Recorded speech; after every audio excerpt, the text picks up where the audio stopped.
Produção Podcast Clio. A museologia social é o estudo do fato museológico, que nada mais é que a relação entre os seres, os patrimônios e os meios.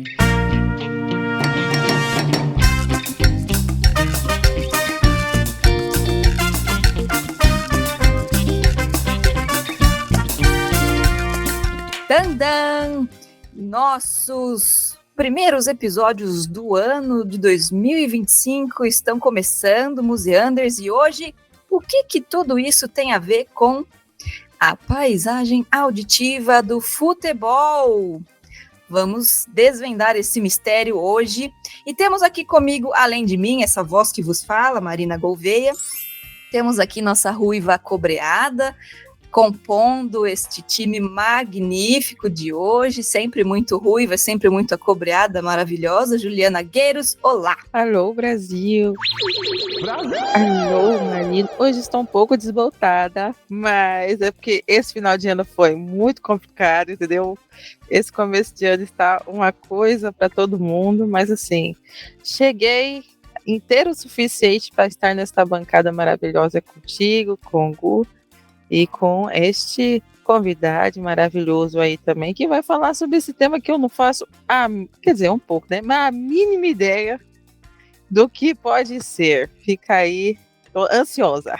A nossa tarefa é sempre trazer temas quentíssimos, inusitados e curiosos para você, ouvinte do Museando. E aqui também, a Ju está gravando hoje de São Paulo. Uhul! São Paulo, que ó, vou fazer uma denúncia aqui que tá um calor, tá pior que Salvador, eu quero voltar, entendeu? Porque lá pelo menos tem mar, aqui é só tristeza. Que horror, você tem a gente aqui, caçamba. É verdade, eu retiro o que disse, retiro. Para compor a nossa conversa também, meu querido, maravilhoso, esplendoroso, magnífico Gustavo Nalva tá aqui também com a gente. Sem ele, nada acontece. Oi, Gu. Se esse podcast não virar olê, olá, eu chego lá. Olá, queridos ouvintes, tudo bem com vocês? Eu tô muito interessado no tema de hoje, viu? Eu estou deveras contente. Será que os ouvintes que gostam de futebol vão se interessar? A gente vai furar a bolha dessa vez? Tandam, vamos ver.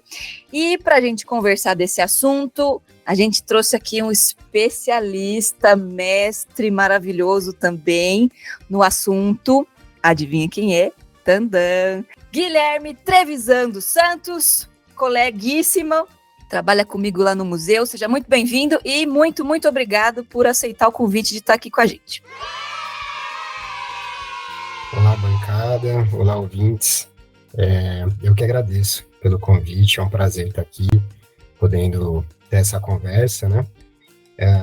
Bom, me apresentando brevemente, eu sou o Guilherme, tenho 29 anos, sou natural de São Paulo, capital. Corintiano, historiador, educador de formação, e recentemente mestre em História Social, e aí acho que é sobre isso que vamos falar, né? Sobre o que eu passei 4 anos debruçado, pesquisando aí. Vamos falar. Primeiro, queridos ouvintes, deixa aí no comentário qual é o seu time, Tanda. A gente nunca Eu diria...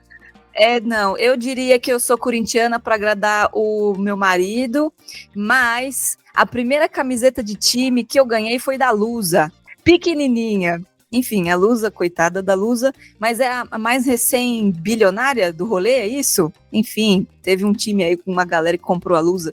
Vamos ver o que dá. E o seu, Gu, que time que você torce? Eu sou São Paulino. Pronto. Sou São Paulino e estou há pelo menos 5 anos tentando comprar uma camiseta do Botafogo de Guaianazes, o time do meu bairro. Toda vez que eu chego na loja de calçados Enê, que tem aqui, que vende as camisas do Botafogo de Guaianazes, ou não tem meu tamanho, ou não tem que encomendar. Então, por favor, Enê Calçados, gostaria de encomendar a minha camisa do Botafogo de Guaianazes. Fica o pedido aí, beleza. Fica o pedido. Vamos fazer uma estampa e colocar lá no Camuseutinhas. Camuseutinhas Museando FC. Adorei. E o seu time, Ju?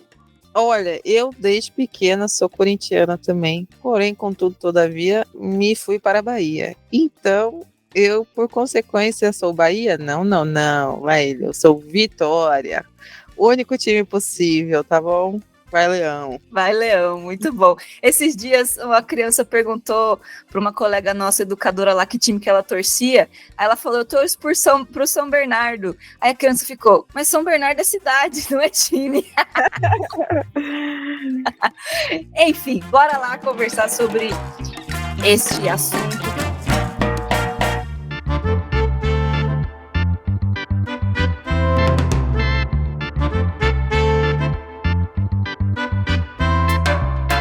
Gui, conta pra gente primeiro como que você chegou a esse tema, se o tema chegou até você, se você foi seduzido pelo tema ou se você sempre teve essa vontade de estudar esse assunto específico, né?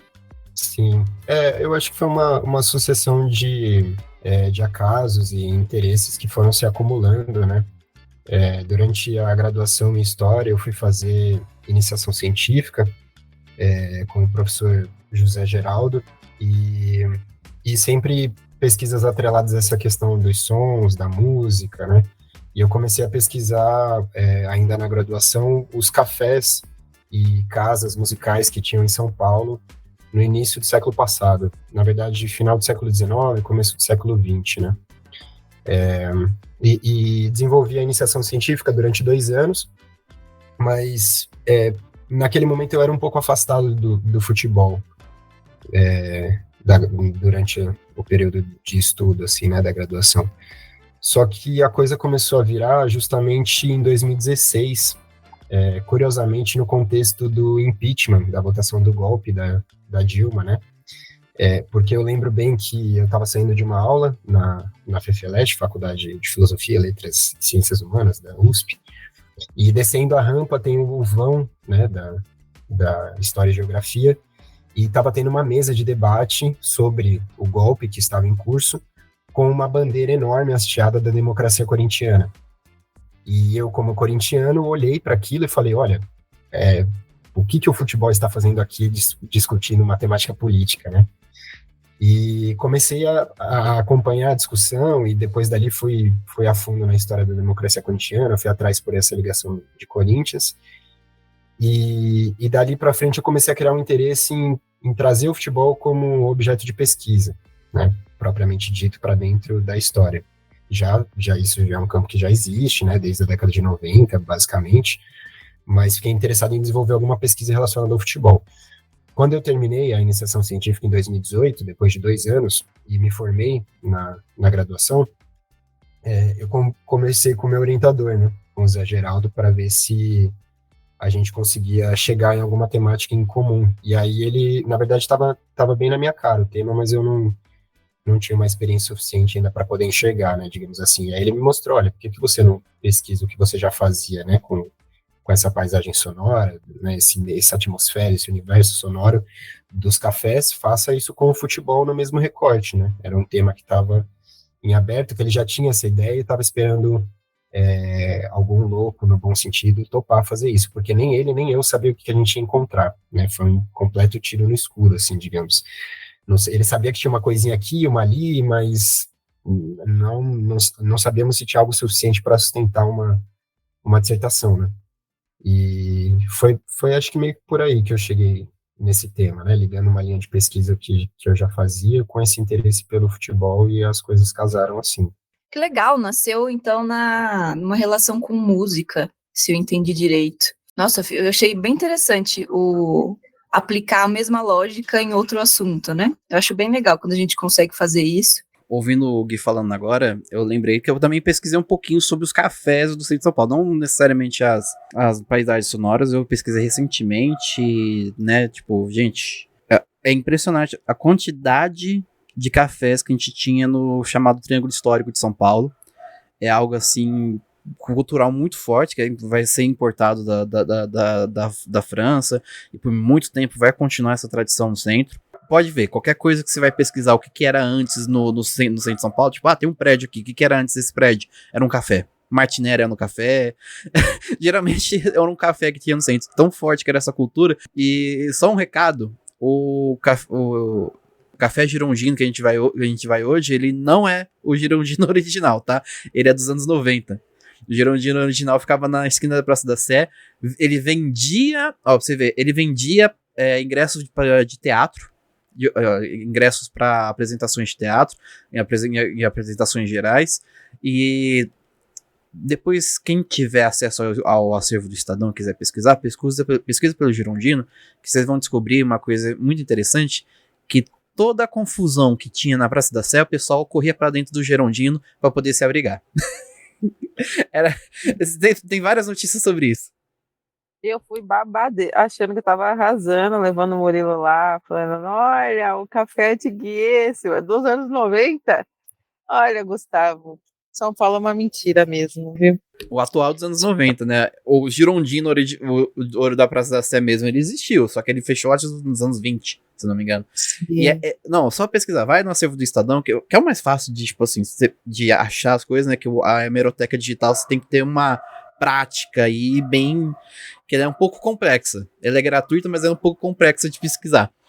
Mas no acervo digital Estadão, você pesquisa lá, tipo, café Girondino. O tanto de, tipo, briga na Praça da Sé, pra onde o pessoal corre, por dentro do Girondino. Oi, gente, mas na moral, assim, a paisagem sonora dos cafés, eu fico imaginando a galera gritando, o que de acha uma paisagem sonora, uma paisagem auditiva? Eu não sei, alguém me ajuda. O Gui vai explicar pra gente exatamente isso, exatamente agora. O que é paisagem sonora, o que é paisagem auditiva, o que a gente quer entender, deveria entender com cada um desses termos. Só completando a questão do café Girondino, eu espero não estar passando informação errada aqui, mas esse café Girondino de agora ele foi fechado, né? Até onde eu sei, mas ele está com uma proposta de reabertura, né? Eu achei que ele tinha sido fechado em definitivo, mas acho que em algum momento ele deve voltar, né? Fechou parcialmente. Ainda tem algumas atividades que funcionam. Ele fechou e continuou no CCBB, mas eu acho que ele já reabriram já lá só que reabriu contra o dono, se não me engano. Mas depois a gente pesquisa e atualiza aí. Maravilha.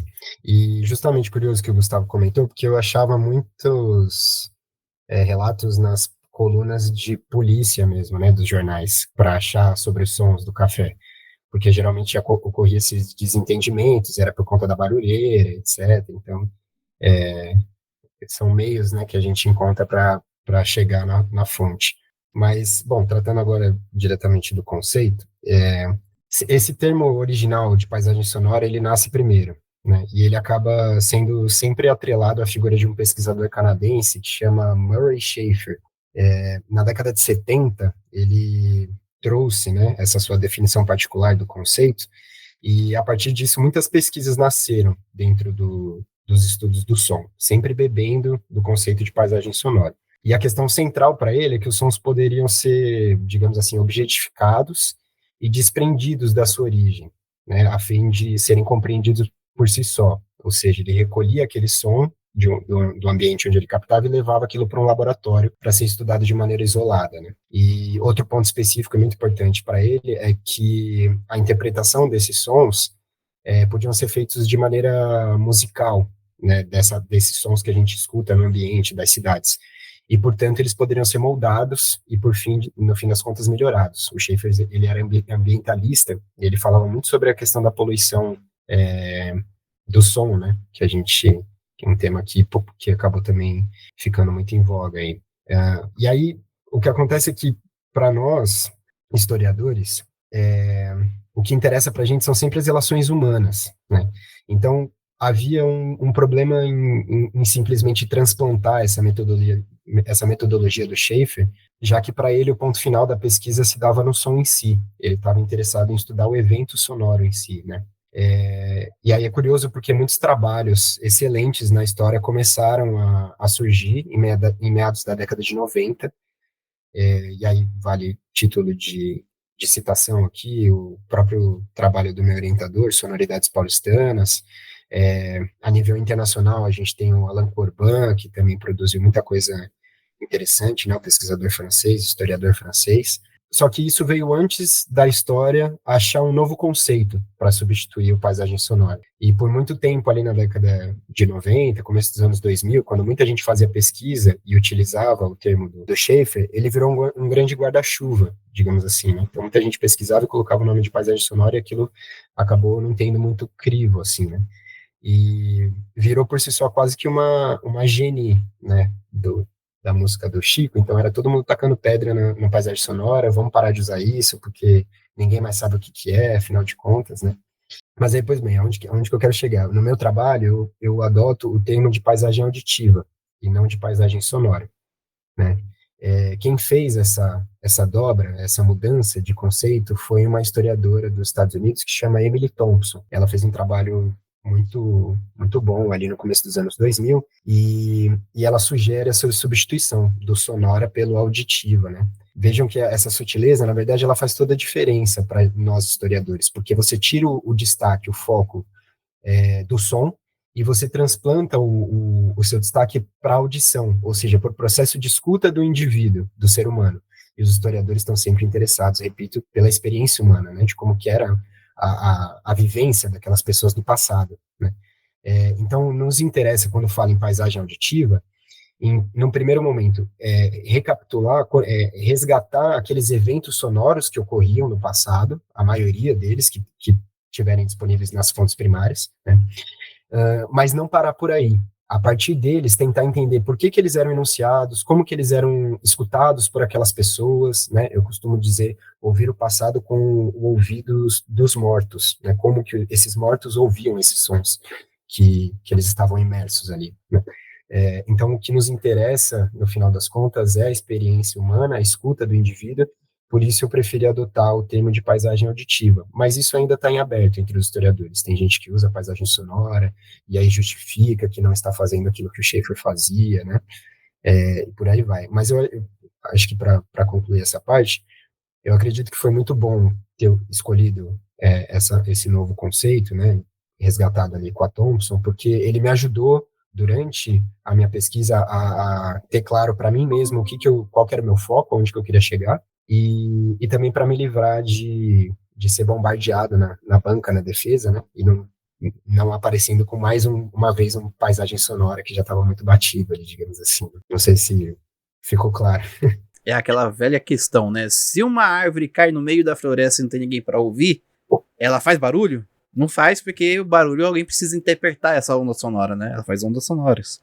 Então, eu acho que faz muito sentido essa questão do auditivo, porque o som são ondas sonoras que estão aí pelo ar, elas vão... Cabe a gente, né, o nosso ouvido, o nosso tímpano, receber essas ondas sonoras e fazer a interpretação. Então, daí, a audição. Faz muito sentido mesmo.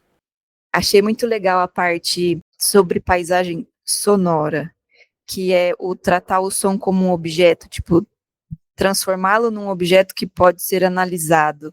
Eu entendi dessa maneira. E aí, muito curioso, porque as próximas perguntas têm a ver com o que eu pensei. Não vou adiantar, não. Ouvintes, guardem aí a curiosidade de vocês. Quando a pergunta aparecer, eu conto para vocês o segredo que eu usei para fazer a última pergunta que o Gustavo gostou muito. Vamos lá. Seguindo. Gui, qual é a diferença entre interpretar pelo olhar e interpretar pelo ouvido? Já que a gente está falando dessa transição aí, dessa adequação do conceito que você trouxe para a gente, de paisagem sonora para paisagem auditiva, o que significa? Qual é a diferença entre interpretar pelo olhar e pelo ouvido? Tem dois sentidos nessa colocação que eu ponho no trabalho, né? Primeiro, a gente pode falar em relação às fontes primárias, ou seja, o relato daquelas pessoas que viveram no passado que eu estudei, e a diferença delas entre interpretar o mundo ao seu redor pelo olhar e pelo ouvido, e como isso faz sentido para o historiador. Dentro da historiografia, né, tradicionalmente, por muitos e muitos anos aí, sempre se deu uma preferência maior à chamada testemunha ocular, dos fatos, né? Então, você falar que eu vi, eu presenciei tal evento, ele já dava um crédito de veracidade muito grande para o que você ia deixar registrado. Enquanto fontes que diziam eu ouvi, né, o que a gente pode chamar de uma testemunha auricular, talvez, elas sempre caíam em descrédito, né? E é uma hierarquização dos sentidos, né, e da experiência humana. Então, a primeira provocação que eu coloco é nesse sentido, não de mudar essa hierarquização, colocar a testemunha auricular acima da ocular, mas apenas equipará-las, né, tratá-las como registros do mesmo patamar, para serem cruzadas com outras fontes, né. Só que aí tem um segundo ponto que é em relação ao próprio historiador que faz o seu trabalho, né, como lidar, então, com esse objeto que agora trabalha com a audição e não mais com a visão. E aí eu acho que aqui tem uma mais cautela, né, do que qualquer coisa, né, para os historiadores.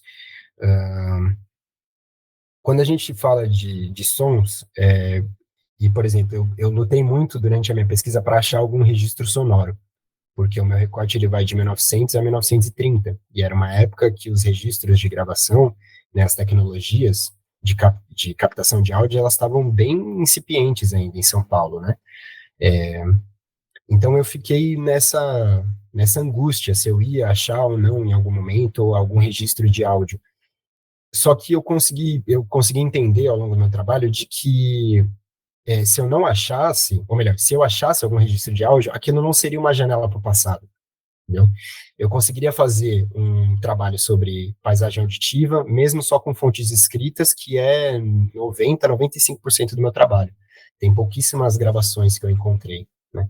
Então, acho que esse é o primeiro equívoco, assim como se a gente for falar da visão, quando a gente está estudando algum tema que remete ao olhar, e a gente acha uma fotografia, né, uma pintura, né, indo para a temática do museu até, a gente acaba batendo o olho naquilo, querendo voltar para o passado tal como ele foi. Eu acho que para o historiador que trabalha com som tem que ter essa mesma cautela quando encontra uma fonte audível, né, de não escutar aquilo e falar, olha, finalmente consegui ouvir como que era a paisagem auditiva do passado. É sempre um recorte também, né, dependendo da posição, quando que foi gravado, etc. Então, acho que esse é o primeiro ponto. E o segundo também é conseguir entender que a maior parte do trabalho que você vai fazer é explicar e interpretar, ou seja, você vai elencar as fontes que você encontrou e explicar para o seu leitor por que esses sons ocorreram, qual que era o sentido deles estarem colocados ali naquela época, naquele contexto, por que aquilo apareceu e por que aquilo foi interpretado daquela maneira. Aí que eu acho que vem o desafio maior, né? A gente tentar compreender sons que eram muito diferentes, que fazem pouquíssimo sentidos para os ouvidos de hoje, né? Para tentar captar ali a razão e a motivação daqueles indivíduos, né? Eu pensei uma coisa, ver se eu entendi. A princípio, então, havia uma hierarquização entre essa interpretação pelo olhar e pelo ouvir, né? Mas as duas perpassam por interpretações de quem tá vendo e de quem tá ouvindo, né? A partir dos filtros daquele espectador ou do ouvinte. Então, meio que me peguei numa brisa, assim. Por que a interpretação pelo olhar, a testemunha ocular, ela seria mais validada do que quem ouviu alguma coisa, né? Por que haveria essa hierarquização dos sentidos? Acho que o nosso mundo, ele é muito visual, né? Então, as nossas relações de quem vê, de quem enxerga, a normatividade é visual, né? Então, sei lá, me peguei nessa brisa aí, porque os dois passam por interpretações de qualquer maneira. E o que diferenciaria tudo isso? Isso é um rescaldo ali do mundo ocidental, né, de uma visão completamente europeia, né, de tratamento das fontes primárias, que privilegiam essa testemunha ocular, principalmente para rebaixar culturas que são mais oralizadas, né, que não deixam relatos escritos, coisas desse tipo, entende? Então, você diminuir a importância, né, ou a validade de um relato que passa pelo ouvir, pelo contar, pelo falar, é uma, tem essa finalidade de hierarquização, né, das culturas. Sim, Faz todo sentido. eu acho que quando a gente tava. Não lembro se foi um episódio se foi sobre acessibilidade mulher com a Montirra. Estética. Estética, isso. Que a gente, acho que, se não me engano, a gente discutiu sobre essa hierarquização dos sentidos, justamente em contexto de museus, né, em contexto de museologia, de espaços de cultura, que tem essa questão de, no começo, desde sempre, era algo de olhar, né, você olhar num ambiente silencioso, e o tato era incabível, né, não se podia tocar em nada. E a cultura, por exemplo, a cultura de terreiro é uma cultura de tato, é uma cultura de toque. A cultura, né, enfim, de povoado, enfim, de toque, de som. Existem muitos locais que o nome da pessoa é um som específico, né? Existem algumas culturas que a gente tem isso também. Então, realmente, é uma tentativa de normatização. E, nesse sentido, era até o que eu estava pensando, assim, como que esse tema, né, essa questão de interpretar pelo olhar, interpretar pelo ouvido, também segue outros caminhos, assim, de um objeto, no caso, essa questão auditiva, como que ela perpassa a questão da acessibilidade também, tipo, como esse objeto, como estudar esse tema através, por exemplo, da audiodescrição, é a mesma coisa, como trazer isso de alguma certa forma, assim, mas, enfim, muito interessante mesmo, e realmente é pano para manga, né, esse tema? Não, acho que faz todo sentido, é exatamente por aí. E aí dentro isso se reproduz em várias sequências, assim, né, várias esferas, digamos assim. Então, dentro da historiografia, esses trabalhos que se debruçam sobre os sons, né, sobre o estudo dos sons, tal, eles também foram rebaixados como algo menor dentro da história social, dentro da história cultural, né. E isso tem tudo a ver também com o que eu consegui mapear na época, né? Também tinha essa hierarquização dentro do futebol em São Paulo, a partir da produção de sons de diferentes camadas sociais, né? Umas eram exaltadas, outras eram estereotipadas e rebaixadas. Eu nunca tinha pensado dessa maneira sobre os sons que a sociedade produz. Me deparei com sei lá, uma coisa que eu achei aqui na minha cabeça. Para mim, esse tipo de estudo faria sentido nas universidades de música. Eles pesquisam isso também? Pesquisam. Curiosamente, a primeira matéria que eu fiz do mestrado foi na ECA, porque lá tinha na faculdade de música, tem um pesquisador, o Iazeta, que é desse campo de estudos do som, né, como a gente chama, que ele é multidisciplinar, interdisciplinar, enfim. E aí são pesquisadores de tudo quanto é área, juntos e unidos ali, tentando entender um pouco mais sobre as produções sonoras do passado, do presente, né? E é interessante, tem músico, tem historiador, tem antropólogo, enfim, aí quem se interessar vai e contribui com a sua ciência, né, digamos assim.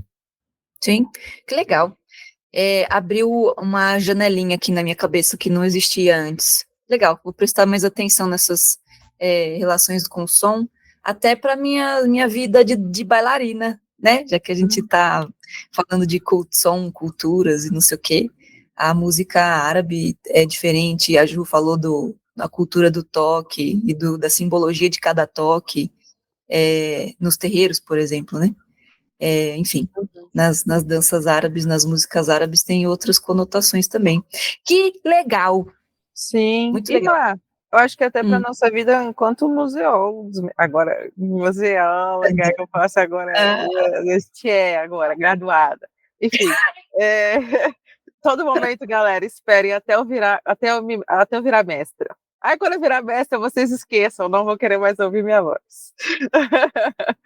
Não, mas até na nossa vida, na museologia mesmo, porque trazer o som, né, enquanto um objeto, enquanto um espaço de carga histórica mesmo, né, um objeto histórico, algo que pode ajudar a ambientar uma situação, uma exposição, ou pode ajudar a acessibilizar uma exposição também, porque tudo que a gente tem que pensar isso aqui amarrando um pouco o tema com o que a gente pode viver na nossa vida, né, na museologia, ou nas museologias.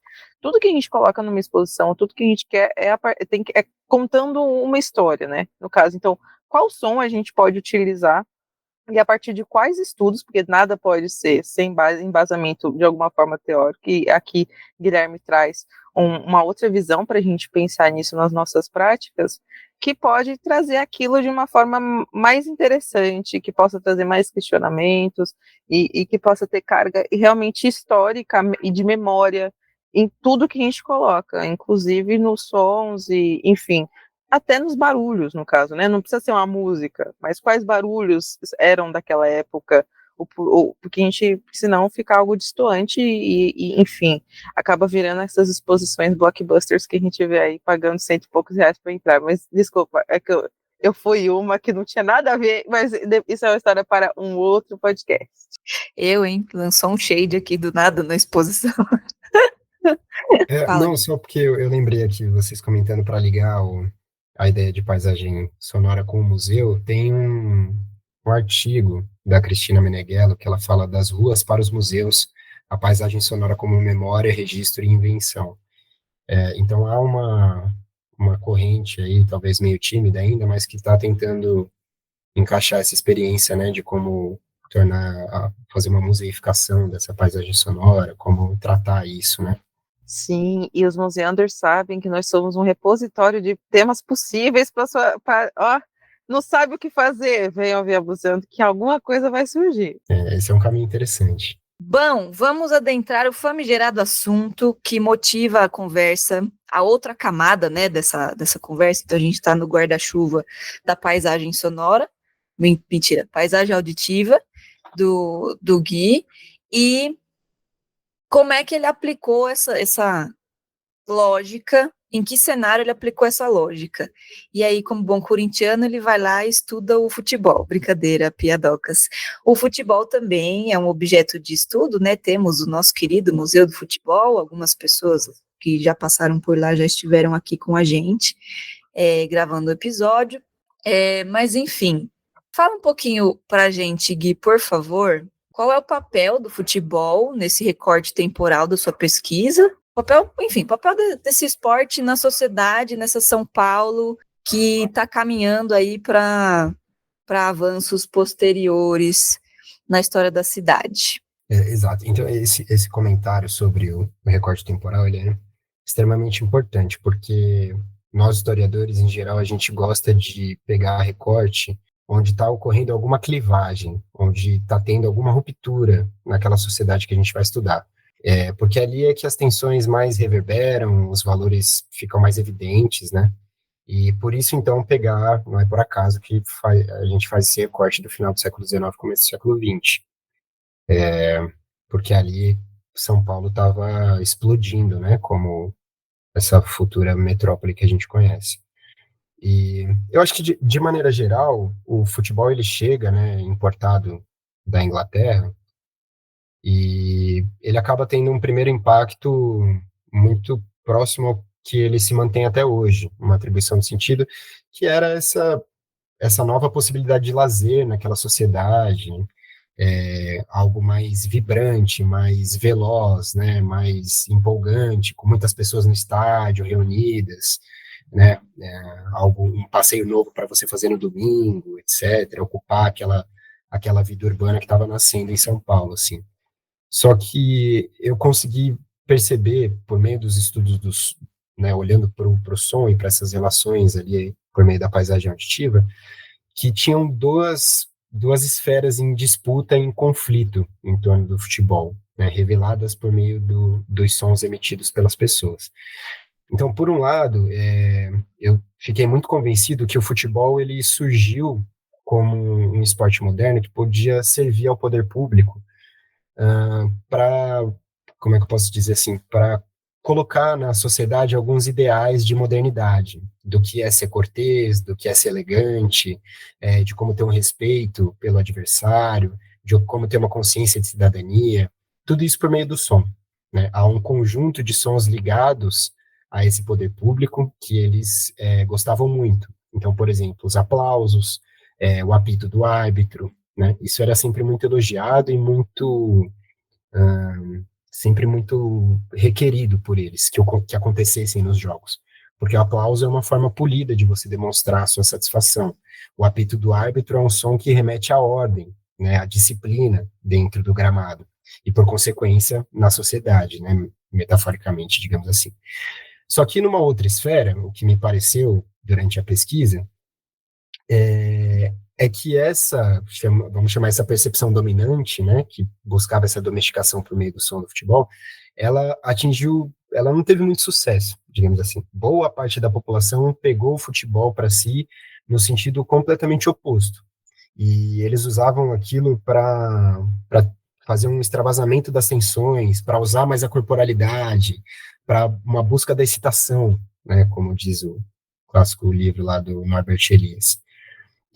Ou seja, eram pessoas que estavam passando por um processo violentíssimo de modernização, de ruptura com o tempo do passado, que eles estavam acostumados até então. A vida em São Paulo acelerava muito, aumentava o estresse, aumentava, né, aquele caos na cidade, e me parece que elas buscavam, entre outras várias coisas que tinha na cidade naquele momento, o futebol teve um papel de acolhimento dessas pessoas, digamos assim, para elas poderem ir e xingar, e, enfim, gritar, torcer, né, vibrar, e fazer arruaça no bonde, e fazer arruaça num restaurante depois que saía do jogo, e todos esses sons ocuparem a cidade de São Paulo, né? E para mim esse que é o motor daquela época, e acaba sendo o motor da minha pesquisa, entender a tensão entre esses dois polos, porque o futebol, a paisagem auditiva do futebol era um campo em disputa, e esses dois polos, eles dialogavam, um tentando silenciar o outro, digamos assim, né? Um tentando falar mais alto que o outro. E aí é bem interessante olhar para como esses embates ocorriam, como que vinham os juízos de valor da crônica no Jornal do Estadão, falando que o jogo de ontem foi horrível, porque a torcida xingou muito, vaiou muito, né? E por aí vai. É aí que cabe aquela hierarquização de sons que você estava falando há pouco? Totalmente, é exatamente isso, né? Você tinha essa percepção auditiva do Estado, digamos assim, ela estava totalmente atrelada a uma elite, né, de São Paulo naquela época, que tentava rebaixar todas as práticas consideradas mais corporais, né, das camadas mais populares, né, da sociedade, que entendiam e olhavam e se relacionavam com o futebol de uma outra maneira. Eles estavam a fim de ficar cantando ladainha de igreja na arquibancada e fazendo adaptação com piadas, né, que aconteciam durante o jogo, fazendo sátira do adversário, e isso era visto como falta de respeito, né? Aí vai. Canta uma aí pra nós. Eu não tenho como recuperar, mas teve uma das ladainhas que mais me deixou intrigado e deu um trabalho mais ou menos para entender o que era aquilo. Era uma ladainha da Ora Pro Nobis.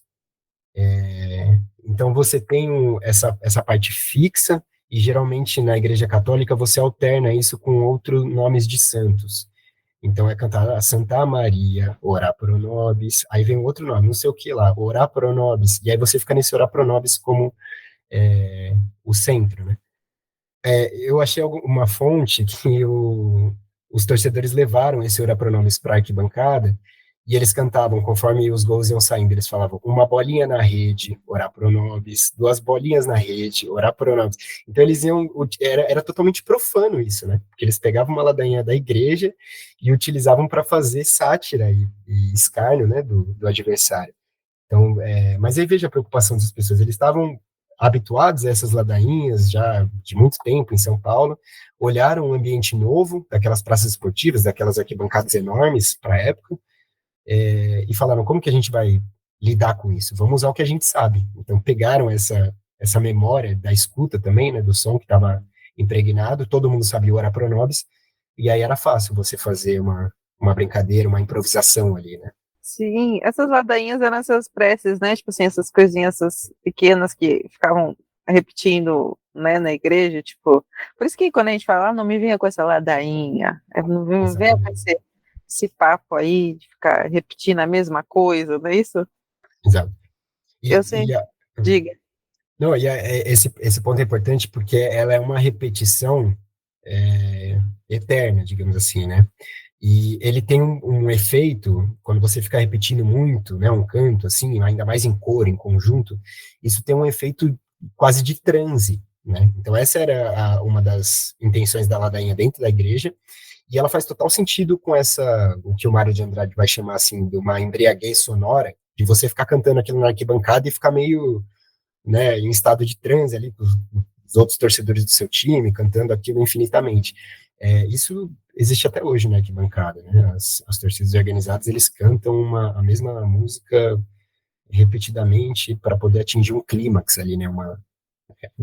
Um estágio de embriaguez mesmo, sonoro, é muito interessante. E é quase uma prece, né, para fazer um gol ali. Exatamente, também. Queria fazer só um comentário. A gente acha que paródia política é coisa de hoje, né? De uns tantos anos pra cá, tudo. Mas não, desde o começo da República, desde que abrem a Casa Edson lá no Rio de Janeiro, em 1902, né? Que começa a gravar aqui no Brasil, uma grande ramo da gravação aqui no Brasil é das paródias políticas. Paródias ou então de músicas assim com temas políticos. Vocês têm ideia, falando dentro do recorte que o Guilherme tem aqui, tem uma música que é chamada Ai Seu Mé, que fala sobre o Arthur Bernardes, que foi um presidente do Brasil durante as revoltas tenentistas de 1922, 24, que ele governou, todo o governo dele foi sobre estado de sítio, e o pessoal tinha uma certa aversão a ele, chamava ele de Mé, porque fazia uma associação dele com um cabrito. Então, tem várias parodinhas políticas, né? A Baixa do Café. Então, a quem interessar, eu fico essa recomendação para vocês procurarem as paródias, as músicas, né, políticas da Primeira República. São bem engraçadas. Precisa de um contexto, mas são bem engraçadinhas. Eu queria fazer uma pergunta de curiosidade mesmo, ainda sobre o papel do futebol na sociedade paulistana, né, no começo do século passado. Você se deparou, Gui, com alguma abordagem sobre o futebol ser uma estratégia de tentativa, né, de controle social? Porque, assim, você usou o termo lazer, né?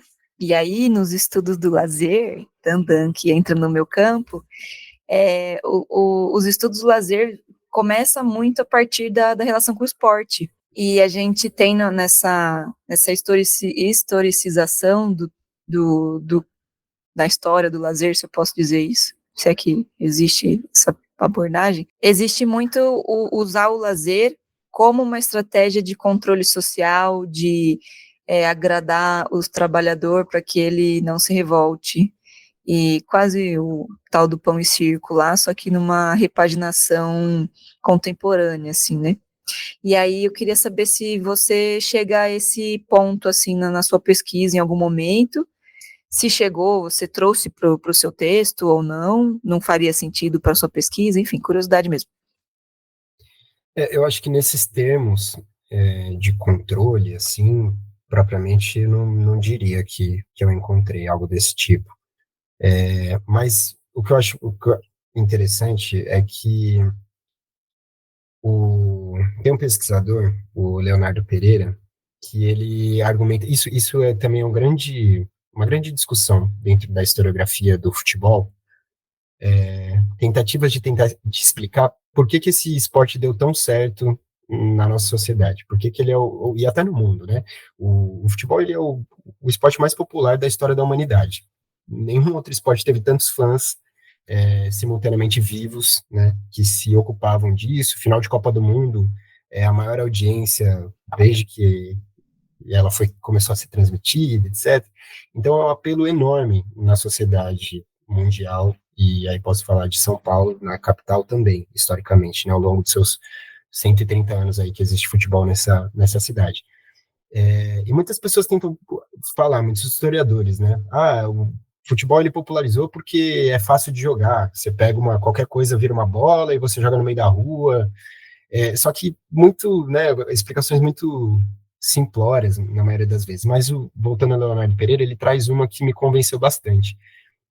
Segundo ele fala que o que explica esse tamanho sucesso do futebol é o fato dele se prestar a múltiplas apropriações. Então, você pode ter inúmeras relações com o jogo de futebol, tanto no passado quanto até hoje no presente, né? Fazendo um breve parênteses aqui do presente, por exemplo, tem gente hoje que a relação com o futebol é de aposta, dessas bets, né? Então, o cara, ele nem vê jogo, ele nem assiste, a relação dele é com a aposta, veja, como é algo paralelo, mas está totalmente atrelado ao futebol. E assim, no meu entendimento, o futebol ele vai seguindo muito vivo, né? Porque ele está sempre podendo dar outras relações. Então, voltando à sua pergunta, historicamente, o futebol ele tentou ser apropriado em diversos momentos nesse caráter de controle, né? O Vargas vai fazer muito isso no Estado Novo, né? De fazer discurso político dentro de São Januário, um estádio de futebol lá no Rio de Janeiro, tudo mais. Mas isso nunca foi a única faceta do futebol, né? E ao mesmo tempo que isso rolava, o futebol estava se prestando a outras coisas. Na minha época, por exemplo, eu achei relatos, tem uma das sessões que eu trato sobre o futebol de várzea e o futebol de fábrica, porque era muito comum que trabalhadores das fábricas jogassem futebol no seu horário de almoço. E eles produziam uma paisagem auditiva muito específica, porque como eles não tinham um árbitro, por exemplo, nesse futebol informal, quem ditava o tempo, a marcação do tempo, era o próprio sinal da fábrica. Então, quando o sinal da fábrica tocava, eles tinham que terminar o jogo e voltar para dentro do seu trabalho, né? E aí eu entro nessa discussão do apito da fábrica junto com o apito do árbitro, esses vários apitos que tinham na cidade de São Paulo e como eles se correlacionavam, né, com a mesma função, digamos assim. Então, veja, o futebol ele estava ali para os trabalhadores da fábrica, ele estava dentro dos filhos da elite que queriam desempenhar o futebol de alto rendimento e serem aplaudidos, né, como gentleman. Ele estava em todo lugar, a todo momento, servindo para vários interesses, né? Então, estamos caminhando para a nossa última pergunta deste episódio, desta gravação, que estou achando muito interessante.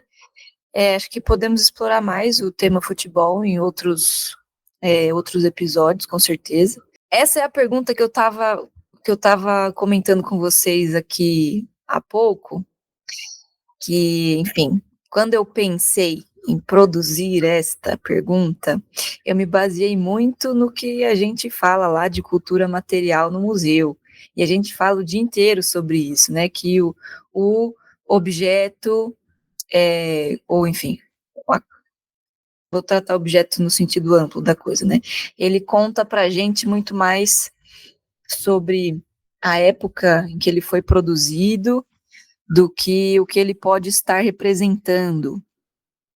Por exemplo, um quadro, né? A gente aplica isso principalmente para as imagens. E aí eu pensei, será que o som pode seguir a mesma lógica, né? E aí quando você explicou lá no começo o esquema da paisagem sonora, antes de explicar a auditiva, eu falei, putz, deu um link assim na minha cabeça de tratar o som como esse objeto de estudo, enfim. E aí depois você desenrolou. E fiquei feliz que o clique aconteceu. Então, conta pra gente, o que a análise de uma paisagem auditiva pode nos contar sobre quem produz esta paisagem? Bom, levantou-se muita expectativa nessa pergunta, eu não sei se eu vou conseguir responder à altura da expectativa colocada. Mas eu acho que o que mais me surpreendeu ao longo do trabalho é que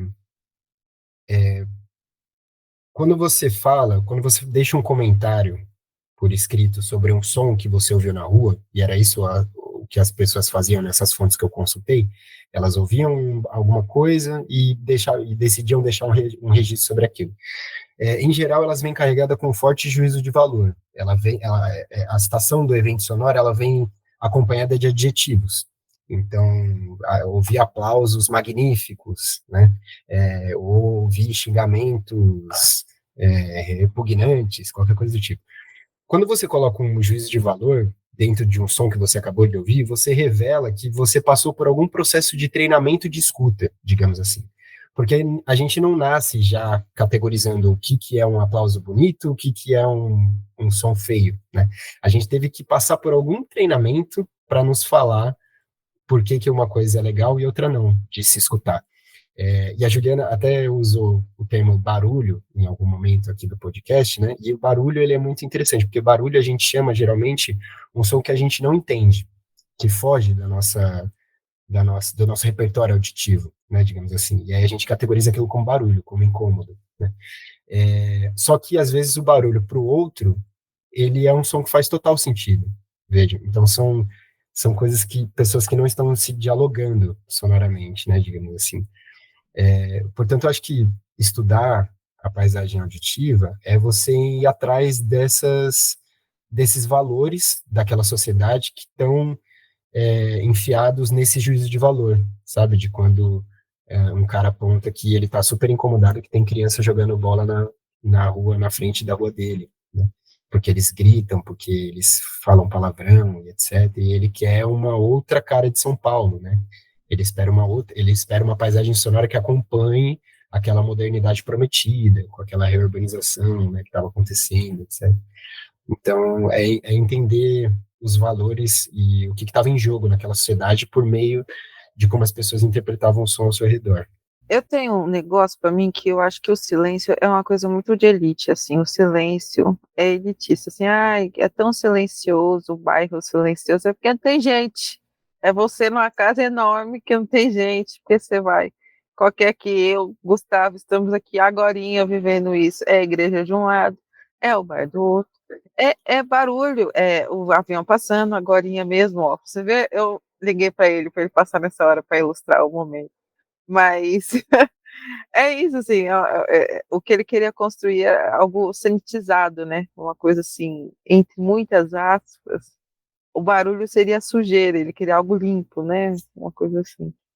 O silêncio, ele virou meio que um artigo de luxo, né? Realmente, em São Paulo, ainda mais.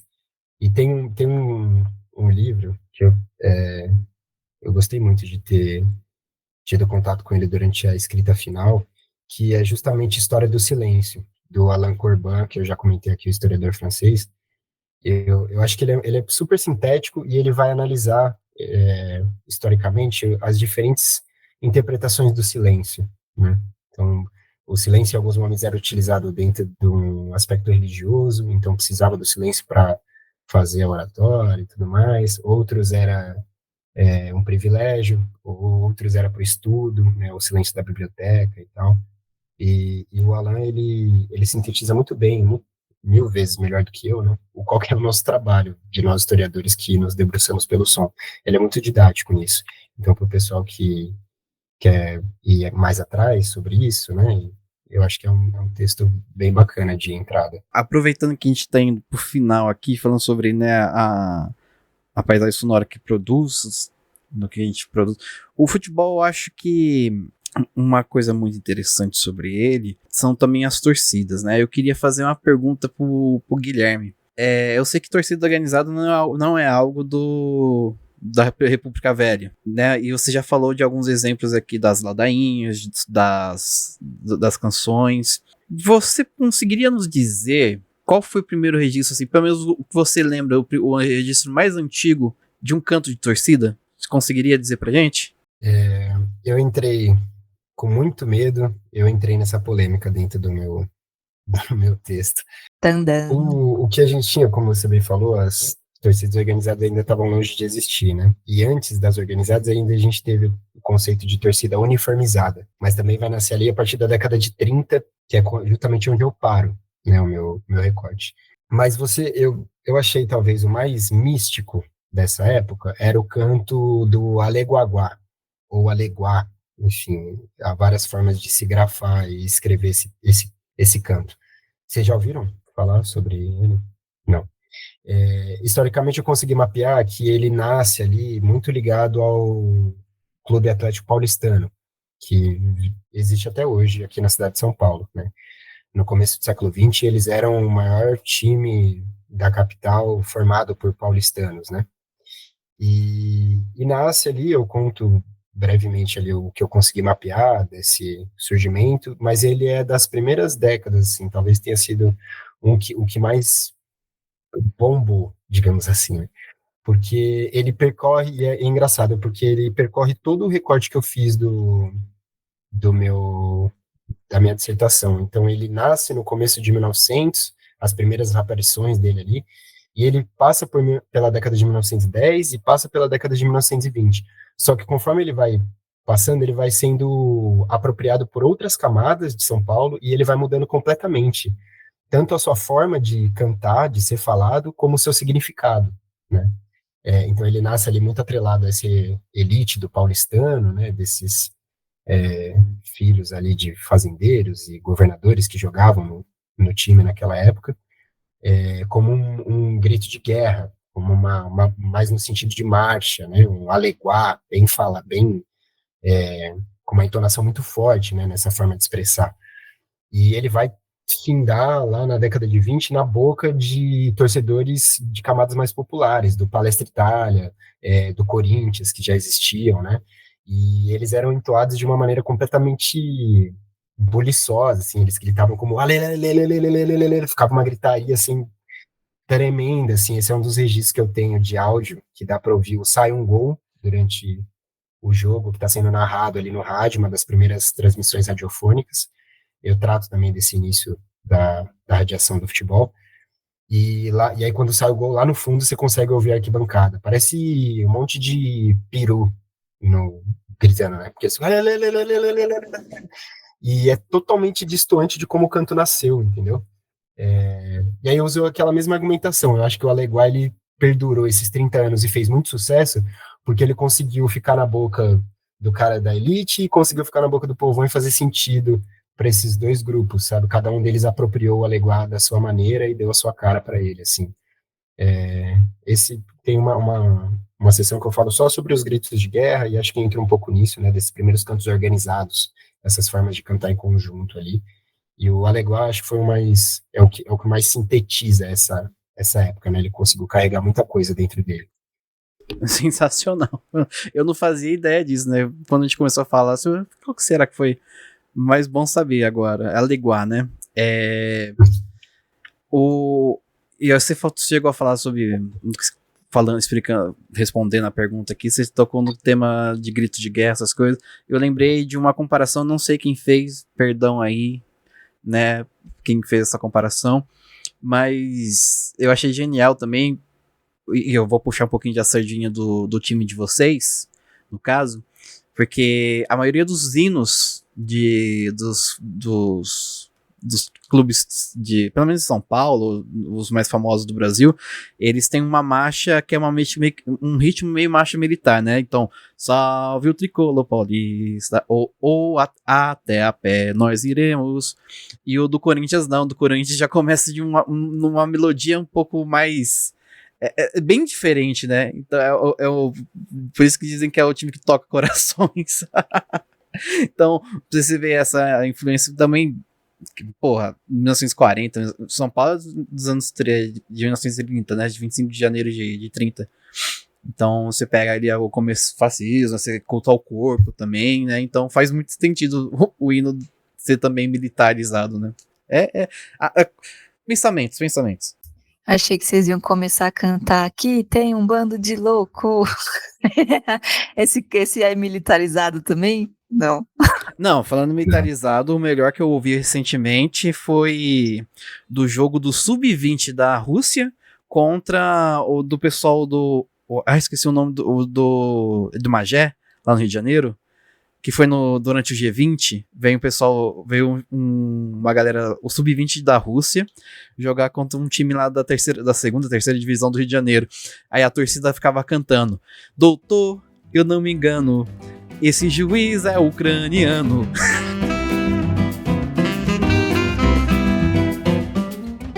Queridos ouvintes, caminhamos então para o derradeiro fim deste episódio, que espero tenha aberto novas oportunidades de pensamento aí na cabeça de vocês, assim como abriu na minha. E vamos então para as nossas indicações de hoje, deste episódio. Gu, quer começar com as indicações de hoje? Eu gostaria, a primeira indicação é assim que vocês puderem, ouçam uma transmissão de futebol pela rádio AM. É a coisa mais gostosa que tem. Fica aquele barulhinho no fundo. Assim, brincadeiras à parte, a transmissão em rádio AM de futebol, até mesmo cria-se, né, uma paisagem auditiva dentro da transmissão AM por conta não só da narração, do fundo que tem no estádio, mas também por conta das vinhetas que eles vão colocar, né? Ô, Santos! É coisa, eu acho bem interessante. Inclusive virou meme ultimamente esses Palmeiras, né, que eram utilizados nas rádios AM de Botafogo. Meu Deus, faz com eco, Gustavo. Faz com eco, Gu, por favor. Palmeiras! Ué, é isso. Mas Isso é identidade visual? Ou identidade... auditiva. Como é que você falou? Auditiva. Não, você me ensinou, Gustavo, essa semana que existe uma identidade sonora dos negócios. Mas, além disso, eu vou recomendar um livro aqui. Recentemente, no ano passado, né, fiz um curso no Sesc CPF, que era a República Brasileira através das canções. Aí lá tive a oportunidade de ter aula com o Bruno Sanches, que ele tem um livro chamado Transformações na Avenida, História das Escolas de Samba de São Paulo. É 2015, eu tenho ele, eu comecei a ler, não consegui terminar, pretendo retornar, mas ele vai contando sobre a história, a história do samba paulista no livro. Eu gostei bastante. E também, junto com ele, quem fez o curso foi o Gilberto Inácio Gonçalves. Ó, pesquisa no YouTube, Gilberto Inácio Gonçalves, do jeito que tá aqui. Eu vou tentar colocar o link também. Ele é um dos maiores colecionadores de discos da cidade de São Paulo. E uma coisa legal que ele faz é que ele tá tentando disponibilizar todo o acervo dele no YouTube. Então você vai conseguir encontrar músicas tipo da década de 20, 30 no YouTube lá dele. Eu entrei em contato com o Gilberto durante a minha pesquisa. Ele me passou discos, fonogramas e eu utilizei, cito ele na minha pesquisa. Foi uma ajuda absurda.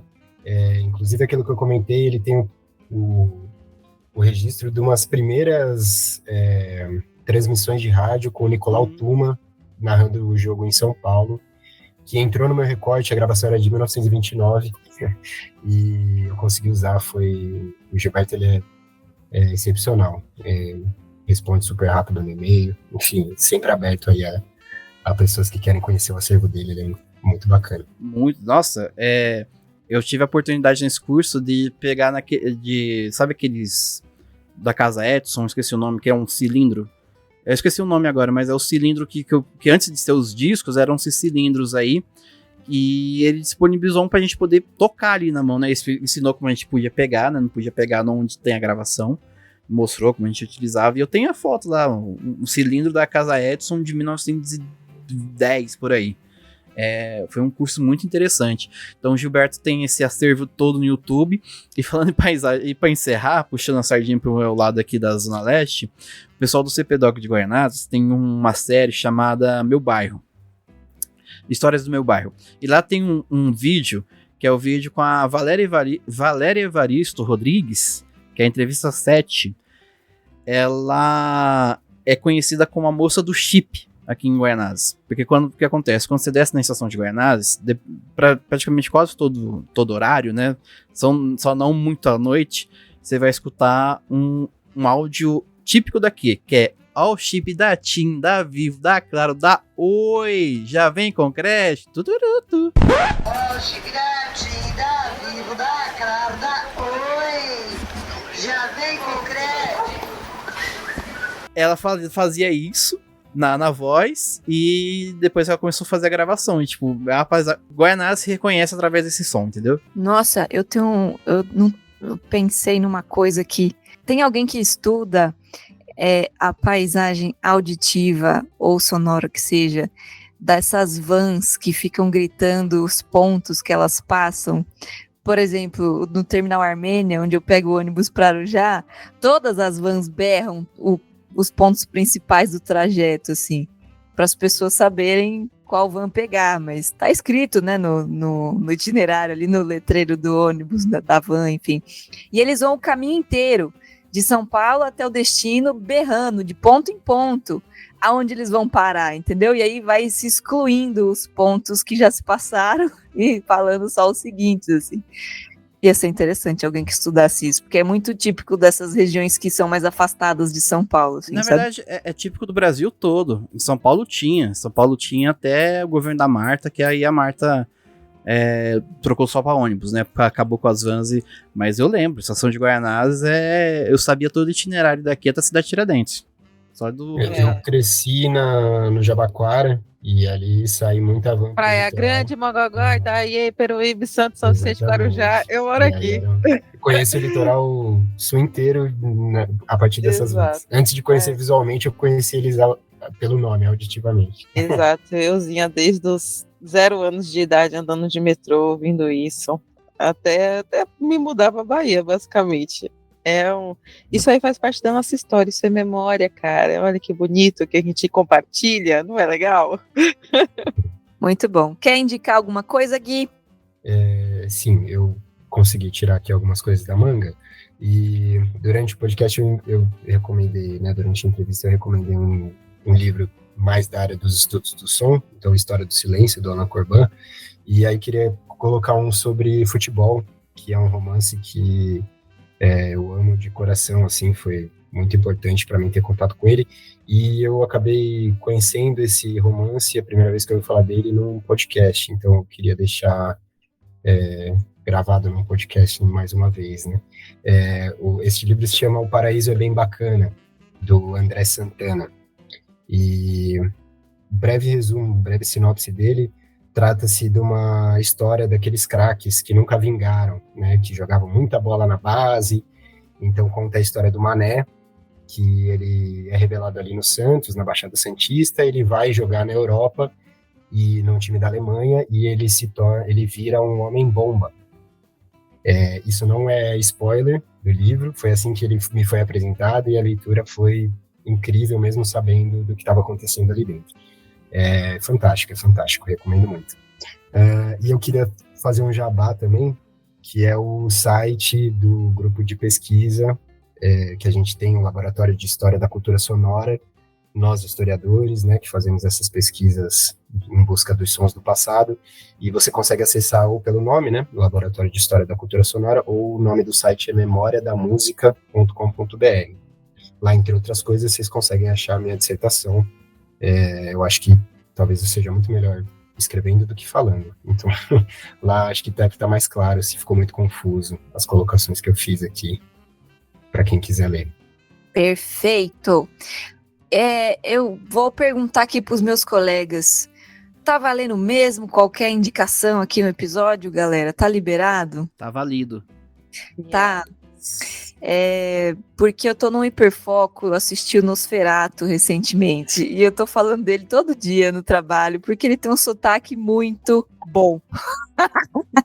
É um sotaque do leste europeu lá, que o ator resgatou e fez lá muito, enfim, compôs todo um vampiro bigodudo com um super de um sotaque.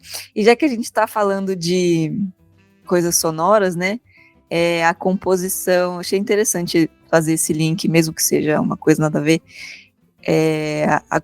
A composição do sotaque com o bigode tem dado o que falar na internet, porque a gente nunca espera ver um vampiro com bigode, porque aquele tipo de vampiro, ele é um cara em decomposição, né? Um corpo em decomposição.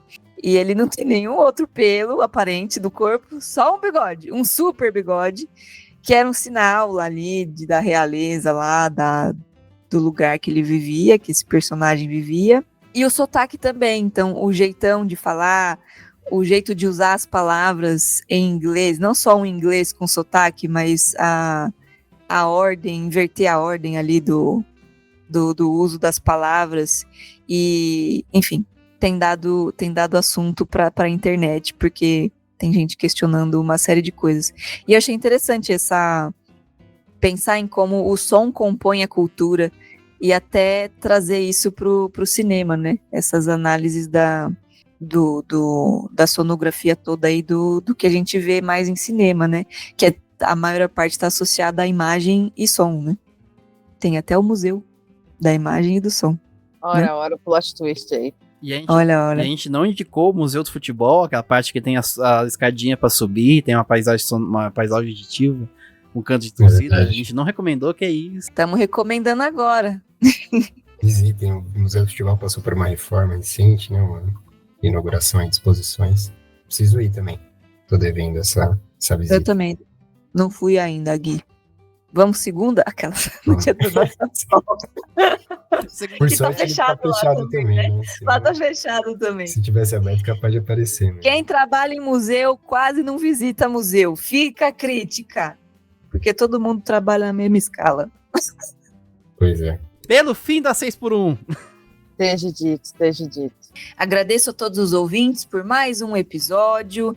Esse episódio que compõe um dos primeiros aí deste ano, né? Editor, primeiro deste ano, um dos primeiros. Vamos decidir a ordem ainda. É 99, ó, já vai vir um 100. E aí, será que a gente fez alguma coisa especial pro 100? Deixa aqui, ó, gostinho de quero mais pro episódio 100. 100 episódios, Museanders. Enfim, mas agradeço muito os ouvintes que ficaram conosco até aqui. Espero que a gente tenha alcançado a bolha futebolística, que, não sei, pode ter várias camadas, várias interconexões, mas público que geralmente não nos ouve, né? Porque não é o assunto. Mas, enfim, espero que a gente tenha acessado essa galera. Agradeço muito, muito e sempre os colegas que estão aqui nesta produção deste podcast de guerrilha. Muito obrigada, minha ruiva acobreada Juliana Gueiros. Ó, 100 episódios e continuamos sem dinheiro, hein, galera? Manda jobs, pelo amor de Deus. Esse é o meu tchau, mas também foi muito, muito interessante. Outras perspectivas que com certeza Guilherme trouxe pra gente, que a gente vai conseguir aplicar aí. Espero que vocês também tenham tido várias vontades de estudar vários temas que foram trazidos aqui, de certa forma. Tá bom? Muito obrigada, Má, muito obrigada, Gu, muito obrigada, Guilherme. Volte sempre que quiser. Um beijo, Museanders. Muito, muito obrigada, Gu, por mais um episódio. Indo na entoada de Juliana Gueiros, eu só vou dizer que vou lançar um livro chamado Fiz de Tudo na Internet Menos Sucesso, e é isso, é brincadeira, calma, gente, eu que agradeço, foi uma oportunidade, eu sempre gosto de falar de futebol, assim, eu não assisto, eu acompanho pouco, mas falar sobre a história de futebol, sobre questões envolvendo o futebol, eu acho, assim, quem não teve a experiência de visitar o Museu do Futebol, vá, porque mesmo que você, principalmente se você não gostar de futebol, se você não gostar de futebol, vá, porque a experiência de estar lá dentro, você vê a cultura material que envolve o futebol, mexe com a sua infância. Só vou dizer isso. Independente de onde você passou a sua infância, vai mexer. Foi mesmo, Gu, aquela exposição do futebol de brinquedo que a gente foi na abertura, a parte dos botões, né, tinha vários times, vários futebol de botão ali, foi bem nostálgico mesmo, você tem total razão. Gui, muito, muito obrigada, mesmo de coração. Que bom que você topou compartilhar sua pesquisa aqui. E os museanders que quiserem compartilhar suas pesquisas também tem espaço aqui no nosso podcast. É só preencher o nosso link aí, que o Gu sempre deixa disponível para vocês preencherem. E a gente entra em contato, beleza? Gui, muito, muito obrigada. Gostou de participar? Pô, muito. Foi ótimo. Me senti super bem acolhido aqui na conversa. Fiquei bem à vontade. Eu que agradeço, viu, pelo espaço de poder falar um pouco e, enfim, relembrar também essa pesquisa. Vai bater um ano aí que eu entreguei o trabalho, né? É sempre um prazer, eu gosto muito disso. E são poucas pessoas que me querem ouvir falando sobre isso. Então, qualquer brecha eu falo mesmo. Enfim, obrigado, bancada, obrigado, ouvintes, e até uma próxima. É isso, galera. Muito obrigada. Eu também me agradeço por estar aqui no caminho do 100º episódio. Que Anitta, Agradeço. né? Primeiramente, eu gostaria de agradecer a Primeiramente, agradeço a mim também. É isso, pessoal. Muito obrigada. E a paisagem auditiva do futebol, o futebol, as torcidas, as gritarias todas, os museus seguem vivos.